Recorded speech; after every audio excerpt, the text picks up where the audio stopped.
Welcome back to our channel, ladies and gentlemen. There is a lot of tension in the country. If you've checked, there is a lot of tension.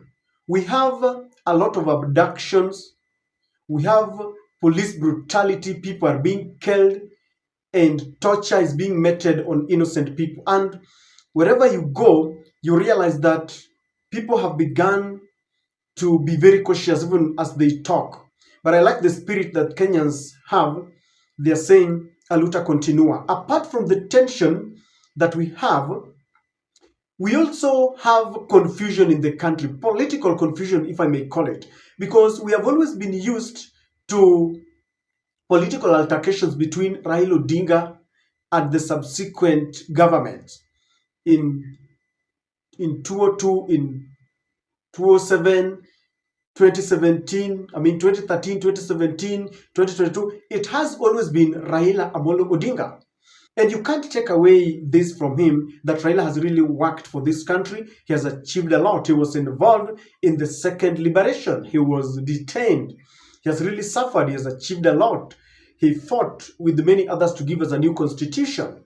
But there is a kind of a paradigm shift where for the first time we are seeing a generation rising up and they are standing up to be counted.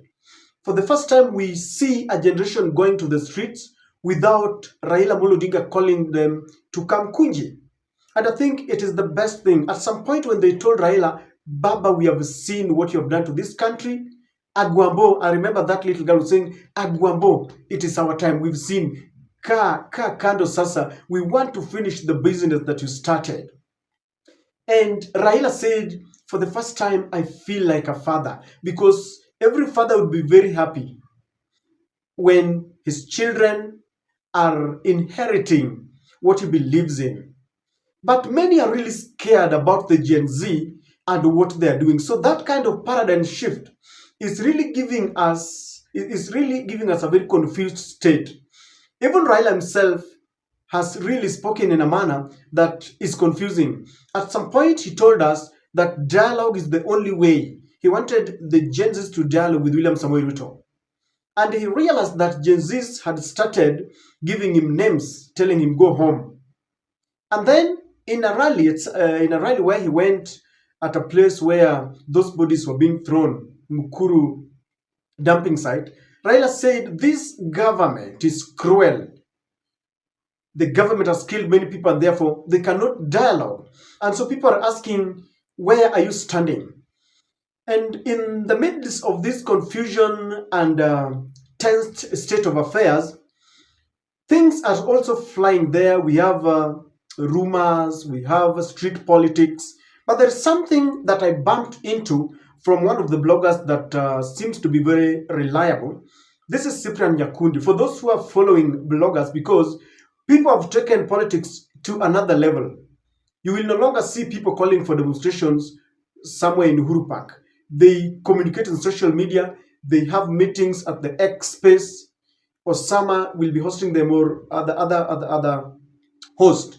So people are playing it on Facebook, on Twitter, Instagram. People are playing them on TikTok. So Nyakundi is one person who is always reliable. When 99% of what he says is always reliable. But there's something that I bumped into that is telling us this. As I do this video, he tweeted this 1 hour ago. And Nyakundi is saying, the scoop, Raila Odinga and Olusegun Obasanjo are currently at the Radisson Blue Hotel drafting a coalition agreement with President Ruto's government. And you know, I got that and I was like, is it true? The reason why it is confusing, and you can give it some benefit of doubt, of recent we've seen news circulating that Raila wants to form this government with William Samoei Ruto. Even though he had told us that there's no dialogue. William Ruto held a meeting with members of parliament from Mount Kenya, and he explained to them the reason, the need to extend an olive branch to the opposition. Of course, I'm being told that Kalonzo has changed his mind, but he apparently refused this call. Eugene Omala said, I'm not boarding. Martha Karua does not want to be connected to anything to do with William Samoei Ruto. In fact, she says she does not recognize Ruto as her president, even though the constitution does. So yesterday, even as Kalonzo Musyoka was about to read the Azimio PG resolutions, some goons went ahead and harassed people. That press conference did not take place. Raila had just shortly walked out for ostensibly for a very urgent meeting, and all this confusion points out to something. There is something happening. If you connect it to the rallying calls from Mount Kenya, just yesterday I did a video. You need to look at it, where the Nyeri governor Mutai Kahiga went to Kameme FM and he warned Ruto. That is the time he was saying. He said he's warning William Ruto. They gave him 3.5 million votes, and therefore William Ruto should not touch the 8 cabinet seats that they have been given. People like Alice Wahome, who is in lands, formerly in water.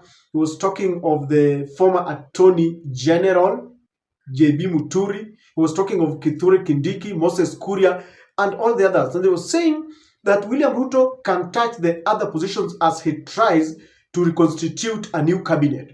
With all this, you can take it home that a new cabinet is in the offing, and William Ruto is seeking to include, to give us an all-inclusive cabinet that reflects the ethnic balancing. We also know that in the past few months, they have never had good relationship. Gachagua complaining that I'm being denied a chopper. William Ruto saying, this man Gachagua is working to sabotage my government. In fact, the reason why at some point Raila wanted to help William Ruto, when William Ruto approached him, we are being told that, in fact, Uburu told us that in the midst of all this confusion, the Gen Zs are really exuberant and they want to remove Ruto. The rallying call is Ruto must go. And then they're asking, yes, what if Ruto goes? In the unlikely event that he resigns or is kicked away. According to the constitution, the deputy takes over for 90 days. And this is what is worrying many. They are comparing the two. You are given two devils and you have to choose one. They are saying we better have Uhuru compared to Rigathi, because they say Rigathi Gachagua is tribal. He continues to talk about Mount Kenya. That's why they're even saying they are entitled to the 8 seats. So Raila seems to have bought this narrative that Rigathi Gachagua wants to topple, because that is what Ruto told them. He's working for self-aggrandizement. And so this tweet is given some kind of authority. But even if it is not true, we know that we are waiting. People have said that Joho, people like John Mbadi, there are a lot of names that are being slotted, and there might be a cabinet that will surprise us. Of course, I've seen people from Mount Kenya saying Rudisha Kithure Kindiki. I also saw Murkomen. I think they paid some people and they were demonstrating, saying we must be taken back to the cabinet.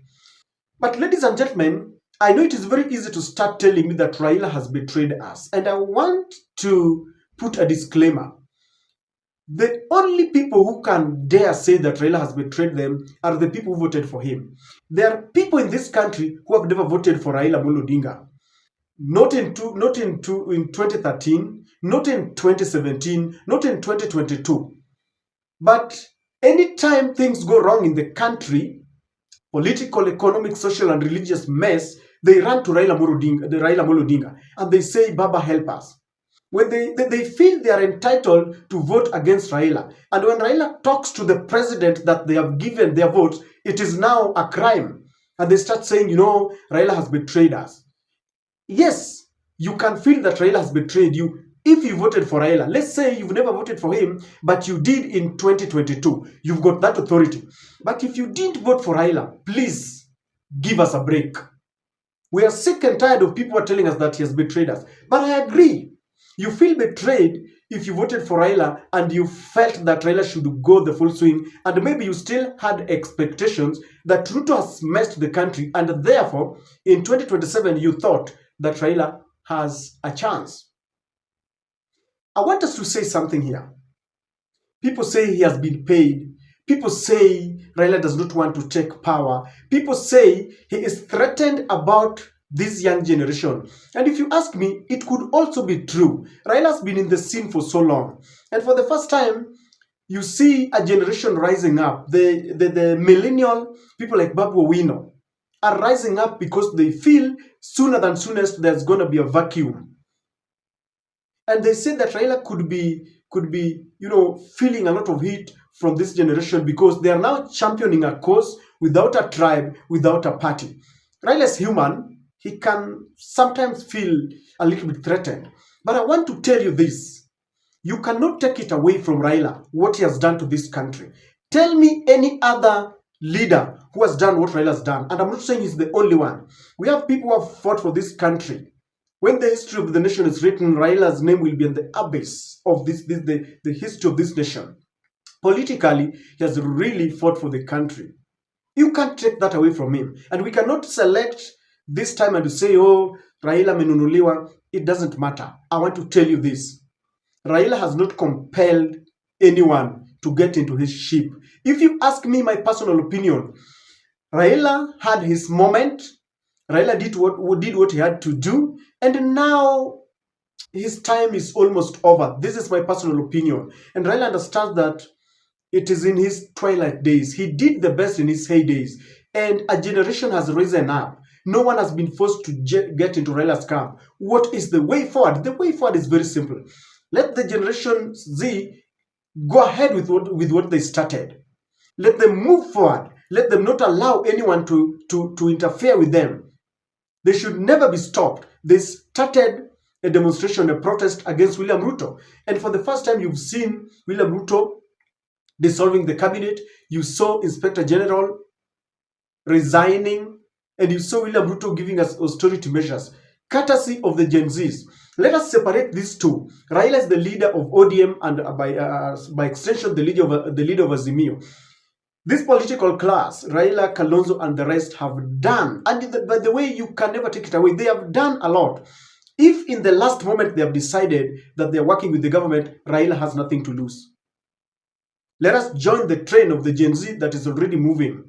I'm saying this because it is not going to be any beneficial when we start blaming each other. Oh, Raila ametuangusha nini nini. Let us say it has happened. If he joins, let's say in the event that he joins the government. So does life stop? No. Raila is simply giving people an opportunity to rise up. Let someone pick it up from where Raila left it. That is it. Because even if we spend a whole year saying, ametuangusha, he has betrayed us, it is not going to help us. Moving forward, let us soldier on, let the Gen Z move on, let us make sure that we register as voters, because if it does not happen today, I'm sure with the same resolve and energy and anger that the Gen Zs have in 2027, he cannot survive this. And so, ladies and gentlemen, what I want us to do is that we stop the blame game, move forward. We can always dialogue on our own. We say, what is the way forward? Because someone was telling me that Raila knows very well he's dealing with a butcher. And he feels for the nation.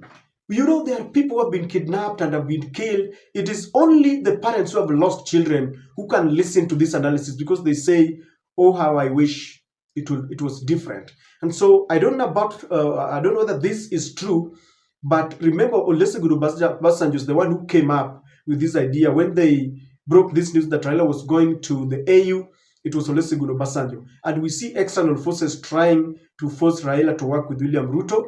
That's why Olusegun is there. Because if this is true, I'm not saying it is true. If it is true, Raila can always just sit down with Ruto. Why would Obasanjo be there? I think because of the dangling carrot that is given about the AU, now he has to help William Ruto. Ladies and gentlemen, what do you think about this meeting, if at all it happened?